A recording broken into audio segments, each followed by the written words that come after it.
नमस्कार साथियों, आज की क्लास में आपका स्वागत है। आज हम फ्रेज क्लास सब बेसिक कंसेप्ट्स को जानेंगे। फ्रेज जो है वाक्य खंड होता है एंड क्लास उपवाक्य, a group of words which make some sense.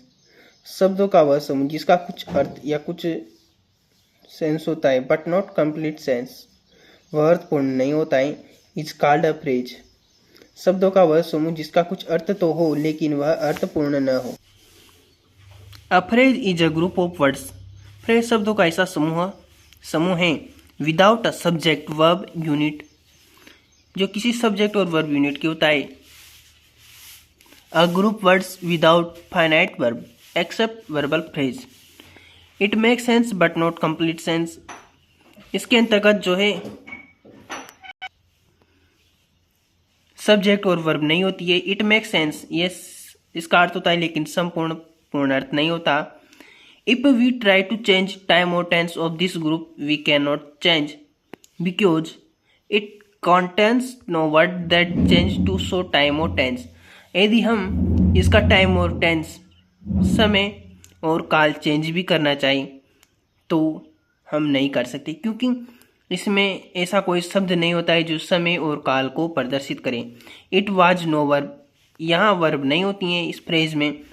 सो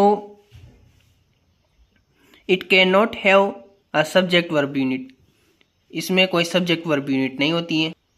जो ये फ्रेज है, a group of words action as a noun adjective और एडवर्ब इन अ सेंटेंस। जो फ्रेज होते हैं ये ग्रुप ऑफ वर्ड शब्दों के ऐसा समूह के रूप में कार्य करते हैं जो नाउन होती हैं या एडजेक्टिव होता है या एडवर्ब होता है इन अ सेंटेंस के अंतर्गत। It does not contain a finite verb, ये फाइनाइट वर्ब कंटेन नहीं करता है, इसमें नहीं होती है। बट में कंटेन एन अनफाइनाइट वर्ब जैसे participle, infinitive and जिरिंड।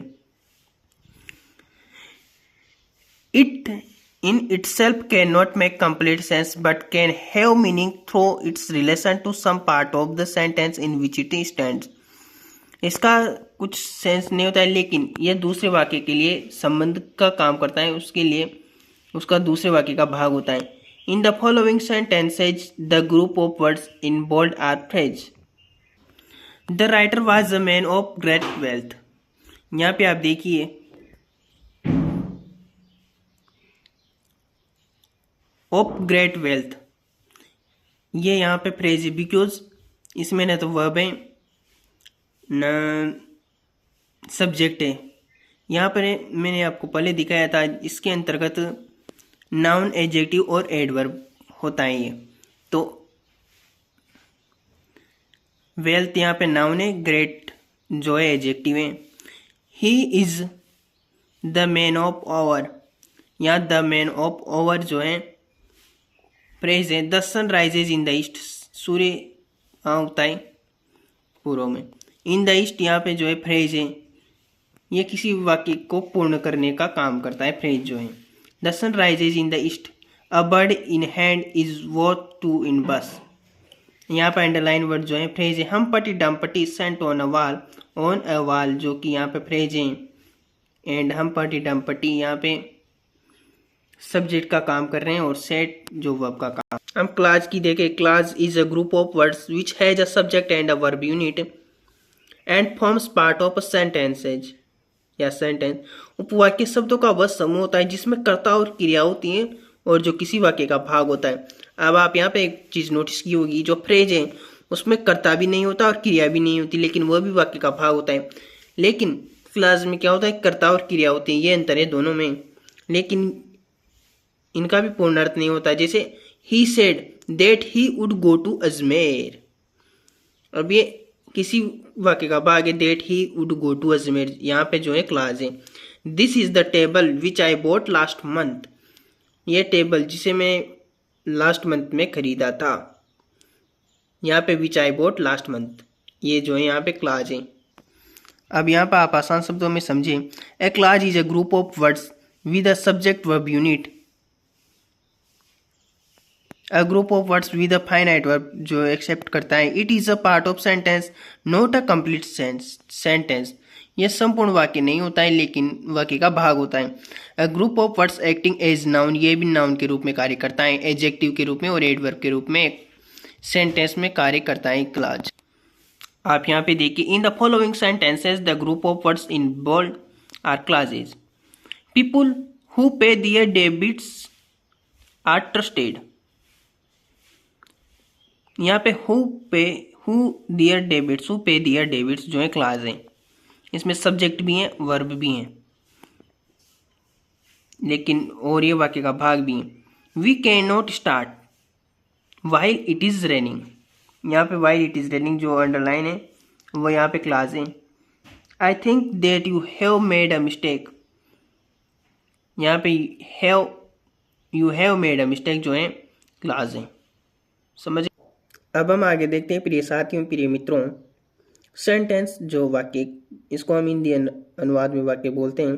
A sentence is a group of words which make a complete sense. शब्दों का वह समूह जिसका पूर्ण अर्थ वाक्य कहलाता है। जैसे आप देखिए, India is a great nation, Bharat एक महान देश है। Honest is the best policy, Allah the poor man is dead. ये सब संपूर्ण सेंटेंस है, पूर्ण सेंटेंस है, इनका पूर्ण अर्थ है, ये सेंटेंस वाक्य कहलाते हैं। अब हम देखते हैं काइंड्स ऑफ सेंटेंसेज, वाक्य के भेद। There are 4 kinds of sentences, वाक्य के 4 भेद होते हैं। एग्जेक्टिव, डिक्लेरेटिव भी बोलते हैं इसको, सूचना देने वाला वाक्य। A sentence that makes a statement, a declarative sentence, वह वाक्य जिसमें वर्णन या स्वीकृति का बोध हो, एग्जेक्टिव या डिक्लेरेटिव वाक्य कहलाता है। ही कम्स हियर डेली, वह यहाँ रोजाना आता है। यहाँ स्वीकृति का बोध हो रहा है, वर्णन हो रहा है उसका, तो यहाँ पे क्या है, डिक्लेरेटिव सेंटेंस है।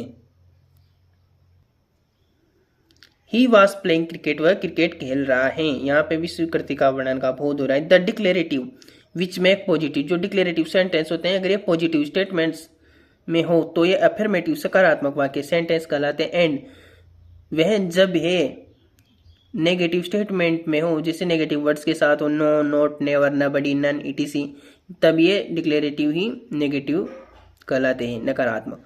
अब नंबर 2 आता है इंट्रोगेटिव, प्रश्नवाचक वाक्य। ये तो आप सब जानते ही होंगे, प्रश्न पूछा जाता है इसमें।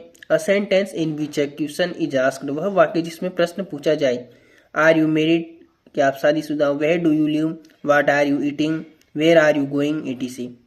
इंपेरेटिव सेंटेंस, आदेशात्मक या आज्ञासूचक वाक्य। A sentence which express a command or request, वह वाक्य जो आज्ञा, प्रार्थना, निषेध आदि व्यक्त करे। Get out, don't make a noise, please give me your pen, आदेशात्मक या आज्ञासूचक। आप समझ जाते हैं, गेट आउट आदेशात्मक है।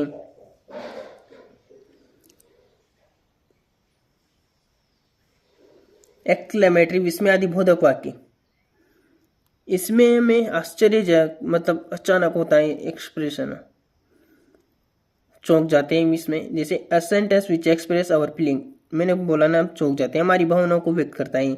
What a beautiful flower, alas the poor man is dead, hurrah we have won the match. जैसे हमारा नौकरी में नंबर आ गया, हमारा रीट में नंबर आ गया, रीट प्री में सिलेक्शन हो गए, अचानक से हम बहुत खुश होंगे, ये हमारी भावना को व्यक्त करता है। ओ हम जीत गए।